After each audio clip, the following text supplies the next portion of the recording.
ఆంధ్రప్రదేశ్ ప్రభుత్వ పాఠశాలల్లో ప్రతి శనివారం బ్యాగ్ తేకుండా పిల్లలు మామూలుగా వచ్చేసి సివిల్ డ్రెస్సుల్లో వచ్చి ఆటలు, పాటలు, క్విజ్లు, నాలెడ్జ్‌కి సంబంధించినటువంటి విషయాలు మాట్లాడుకోవడం, అలాగే వాళ్ళకి నచ్చినటువంటి సబ్జెక్ట్ గురించి క్లాసులు చెప్పడం, అంటే మిగతా పిల్లలకి క్లాసులు చెప్పడం, లేకపోతే ఏదైనా సరే వక్తృత్వ పోటీల్లో పాల్గొనడం, లేదనుకుంటే స్టేజ్ మీద మాట్లాడిన విధంగా 10 మందిని కలిపి ఏదైనా ఒక స్టోరీ చెప్పడం, ఇంగ్లీష్‌లో చెప్పడం, హిందీలో చెప్పడం, తెలుగులో చెప్పడం, అన్ని భాషల మీద పట్టొచ్చే విధంగా, అంటే ఇది కమ్యూనికేషన్‌కి సంబంధించి. ఇంకా వాళ్ళకి ఏదైతే ఎందులోనైతే టాలెంట్ ఉంటదో ఆ టాలెంట్‌ని అక్కడ చూపించడం.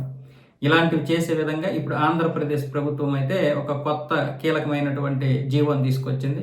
ఇక శనివారం అంటే సెకండ్ సాటర్డే సెలవు. మిగతా 3 శనివారాలు కూడా బ్యాగులు తీసుకురావాల్సిన అవసరం లేకుండా మంచి పద్ధతినే తీసుకొచ్చింది. ఇలాంటి మంచిని ఎవరు చేసినా సరే అభినందించాలి. పిల్లలకి అది చాలా మంచి రోజు అవుద్ది. మామూలుగానే ప్రతిరోజు కూడా పిల్లలకి ఆటల కోసం, పాటల కోసం, లేకపోతే వాళ్ళకి నచ్చినటువంటి దీనికోసం ఖచ్చితంగా ఆటలైతే గంట సేపు ఆడించాలి. క్విజ్‌కి సంబంధించినటువంటిది కూడా ఒక అరగంట సేపు. గంటన్నర పాటు వాళ్ళకి ఖచ్చితమైనటువంటి ఇలాంటివి చేస్తే ఫిజికల్లీ బాగుంటారు. అలాగే వాళ్ళ మైండ్ కూడా ఎదుగుతుంది.